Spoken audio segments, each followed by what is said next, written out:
வணக்கம் மக்களே, back with cycling vlog. So எல்லாரும் நல்லா இருப்பீங்கன்னு நினைக்கிறேன். சூப்பர். என்ன டாபிக் பற்றி பேசலாம் அப்படின்ட்டு யோசிக்கும் போது என்ன டாபிக் வந்துச்சு அப்படின்றது பார்த்தீங்கன்னா ஆப்பர்ச்சுனிட்டி கார்டு. நிறைய பேர் இன்னும் அந்த தப்பு பண்ணுறீங்க. ஆப்பர்ச்சுனிட்டி கார்டு அப்ளை பண்ணுறதுக்குன்னு சில டைமிங் இருக்கு. விசா செக்லிஸ்டில் கேட்குறது எல்லாமே நம்மக்கிட்ட இருந்தால் ஆப்பர்ச்சுனிட்டி கார்டு அப்ளை பண்ணணும்னு அவசியம் இல்லை.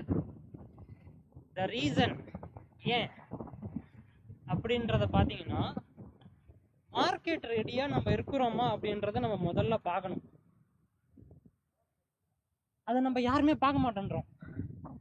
எடுத்த உடனே எனக்கு எல்லாம் இருக்கு.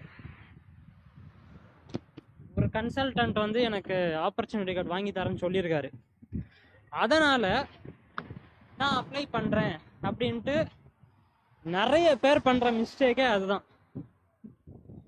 ஏன்னா ஆப்பர்ச்சுனிட்டி கார்டுக்குன்னு டைம் இருக்கு, விசா டைமிங் லிமிட் இருக்கு. கரெக்டா?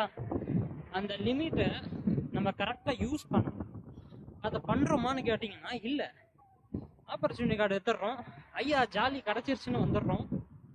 அதுக்கப்புறமா வந்த பிறகு அப்போதான் மார்க்கெட்டையும் நம்ம ஸ்டடி பண்ணுறோம். லாங்குவேஜ் இல்லை, நான் தேடுற மார்க்கெட்டுக்கு கரெக்டான ஸ்கில்ஸ் எனக்கிட்ட இல்லை. லாங்குவேஜை அதுக்கப்புறமா கற்றுக்குறோம். அதுலேயே ஒரு 4-5 மாதம் ஓடி போயிடும்.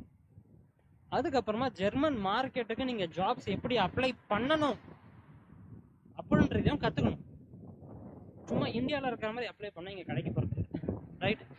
இவ்வளவு விஷயங்கள் இருக்கு.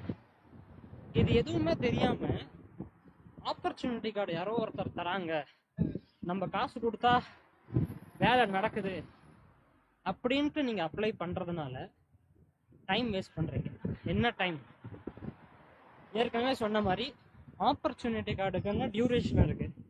அந்த duration is for job search, not to study how to search for job. நம்ம நிறைய பேர் அந்த தப்பு தான் பண்றோம். ஓகேவா? எனக்கு தெரிஞ்சு நிறைய பேர் இந்த வீடியோ இன்கேஸ் பார்க்குறீங்க அப்படின்னா நீங்களும் அந்த தப்பு பண்ண வாய்ப்பு இருக்கு. நீங்கள் நாளைக்கே ஜெர்மனிக்கு வரணும்னு நினைச்சி ஏதோ ஒரு கன்சல்டன்ட் கிட்ட போறீங்கன்னா முதல்ல மார்க்கெட் ஸ்டடி பண்ணுங்க. உங்கள் ப்ரொஃபைலுக்கு என்ன தேவைன்றதை பாருங்க. ஓகேவா? அதை பார்த்துட்டு அதை ப்ரிப்பேர் பண்ணிட்ட பிறகு ஆப்பர்ச்சுனிட்டி கார்டு அப்ளை பண்ணுங்க. இந்த மாதிரி பண்ணும்போது டைமை நீங்கள் எஃபெக்டிவாக யூஸ் பண்ணுவீங்க. ஆப்பர்ச்சுனிட்டி கார்டு விசாவோட டைம் அதுதான் முக்கியங்க. அதுக்கப்புறமா எந்த சிட்டியில் வந்து இருக்கணும். நிறைய பேர் பார்த்தீங்கன்னா பெரிய பெரிய சிட்டிக்கு போயிடுறீங்க, ஃப்ராங்க்ஃபர்ட், பெர்லின், மியூனிக் அப்படின்ட்டு. டெஃபினெட்லி நீங்கள் போகலாம், பிரச்சனை இல்லை. சீப்பான அகாமடேஷன் கிடச்சிச்சுன்னா கோ ஃபார் இட். ஆனால் சிட்டிக்கு போகும்போது லிவிங் காஸ்டும் ஜாஸ்தி. இன்னொன்று, நம்ம வேலைக்கு அப்ளை பண்ணும்போது நம்ம டோர் டு டோர் எதுவுமே பண்ண போகிறது எல்லாமே ஆன்லைன் தான். Then what is the difference if you stay in a village or if you stay in a city? அப்போ வில்லேஜில் நான் இருந்தேன்னா எனக்கு எக்ஸ்போஷர் இருக்காதே ப்ரோ அப்படின்ட்டு கேட்டிங்கன்னா ஆப்வியஸ்லி இருக்காது தான், அதை நான் ஒத்துக்கிறேன். பட் பிரச்சனை உங்களோட கண்டிஷன்ஸை பொறுத்து. எனக்கு பிரச்சனை இல்லை, நான் ஸ்பெண்ட் பண்ணுறதுக்கு ரெடி, எனக்கு வந்து எக்ஸ்போஷர் தான் தேவை அப்படின்னா கோ ஃபார் த சிட்டிஸ். பெரிய பெரிய சிட்டிஸில் போய் நீங்கள் தாராளமாக தங்கலாம். இல்லை எனக்கு வந்து சேவிங்ஸ் பண்ணணும், எனக்கு கொண்டு வந்த 12 லட்சம் ரூபாவை நான் செலவு பண்ணக்கூடாது அப்படின்ட்டு நினச்சிங்கன்னா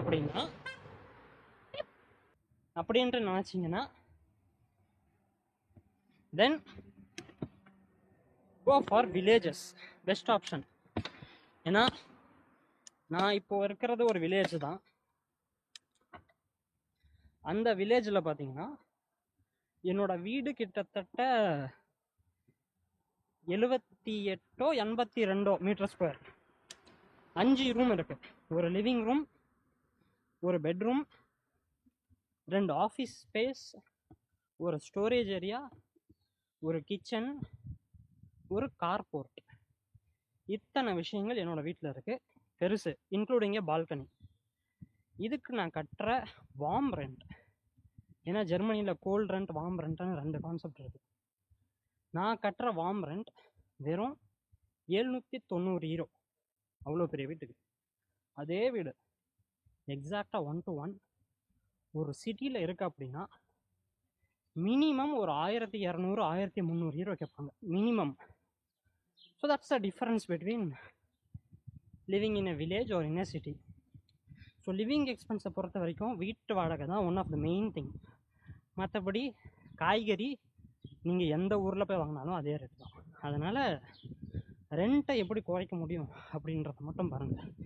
என்னோடய ரெண்ட் நான் கட்டுறது என்னோடய சம்பளத்தில் இட்ஸ் அரவுண்டு 15 to 20%. இதுவே நான் சிட்டிக்கு போயிருந்தேன்னா கிட்டத்தட்ட 30% நான் வாடகைக்கே கொடுத்துருப்பேன். தேவையில்லை. கரெக்டாக?